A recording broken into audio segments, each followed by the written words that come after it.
Its creators say the bot is most effective when it poses as a 15-year-old girl. You can find her number within fake messages placed alongside real ads on websites popular with those looking to buy sex. Naive and innocent, the bot will tell you she is nervous and check that her age is cool with you. If you say yes, that's when it's revealed, you've been talking to a chatbot, and buying sex is a crime that harms women the world over. It's a message designed to shock the recipient into reconsidering their actions, says Robert Beiser from Seattle Against Slavery. For someone who thinks they're anonymous, who thinks they can go on the internet and buy another human being, it's a big wake-up call. The tool is part of groundbreaking efforts in Seattle to fight sex trafficking, an industry that like many others has moved online, and in doing so has become acutely difficult to prevent. Men no longer need to go to the dangerous and unpredictable red light district. Instead, these digital curb crawlers can buy women using a smartphone. It's a safer system, but only for the men. It was very violent, remembers Stephanie Harris, a former sex worker turned advocate for ending the trade. I had a quota that I had to meet every day. I stayed in hotels for months at a time, the same room. Those four walls. I remember having the TV playing just so there was noise.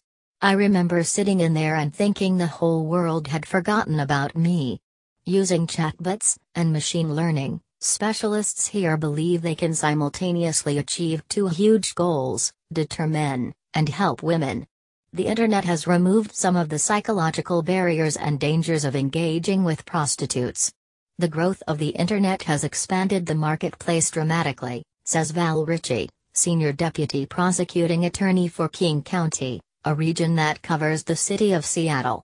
We found over 130 websites where you can buy sex in the Seattle area alone.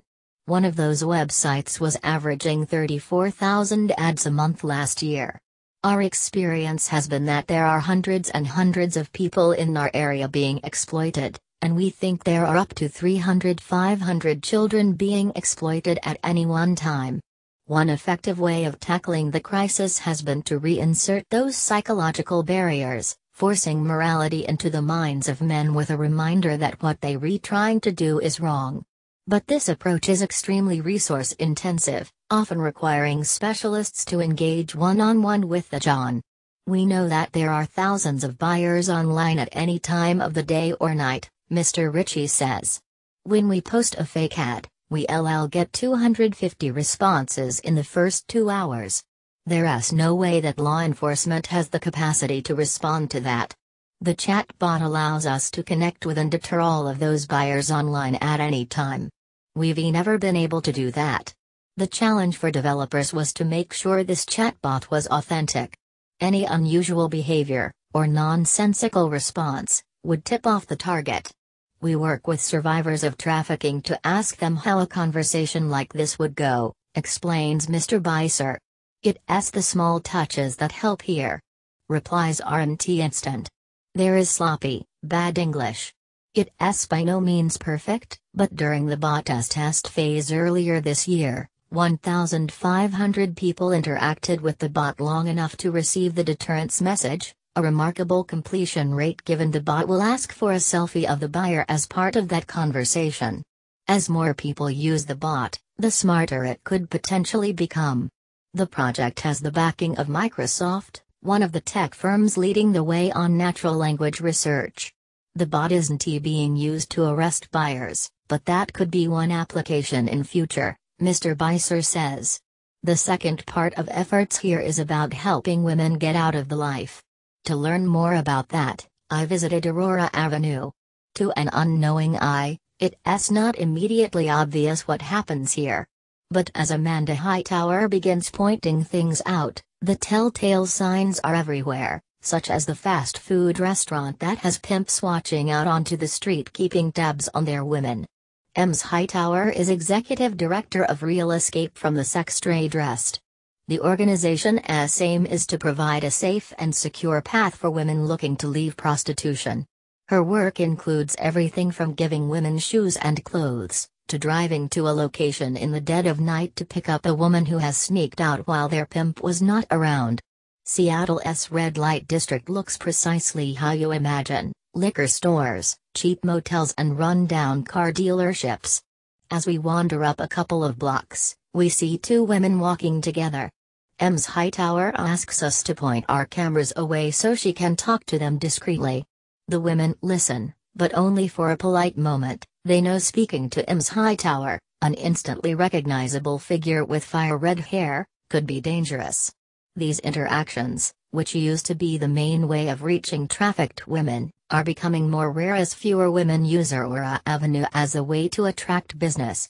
But online, the volume of ads is too overwhelming for an organization like REST to handle. And so, another piece of software has been developed, one that is able to spot known code words and jargon used to evade pitifully dumb filters. We can use this software to scape the phone numbers of the ads and send one mass text out to 200 women at one time, Ms. Hightower tells me. If they re in a safe place, they can respond right away. Otherwise they can save the message and respond at a later time when it's safe to do so. It's actually made it easier for us to reach more victims of trafficking than it was before. In some cases women have contacted REST months after the text message was sent out. In the past year, 40 women in Seattle have gone to REST after being reached by the tool. Ms. Hightower thinks the success of this technology could and should be replicated around the world, though she cautions that it's not enough to just contact women. There needs to be more investment in supporting them once they have left the life. The number scraping tool has been rolled out to 12 cities and so far identified 90,000 unique phone numbers for specialists to contact. Advocates also back new legislation to clamp down on websites that facilitate the hosting of messages advertising the sale of sex.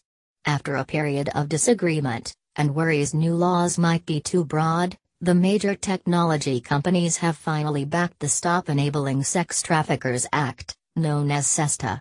It could mean the owners of Backpage.com, a site described by prosecutors as a massive online brothel, could be held liable for the advertising that appears on their site. The site declined the BBC's request for comment. In the meantime, the work of Ms. Hightower and others continues around the clock.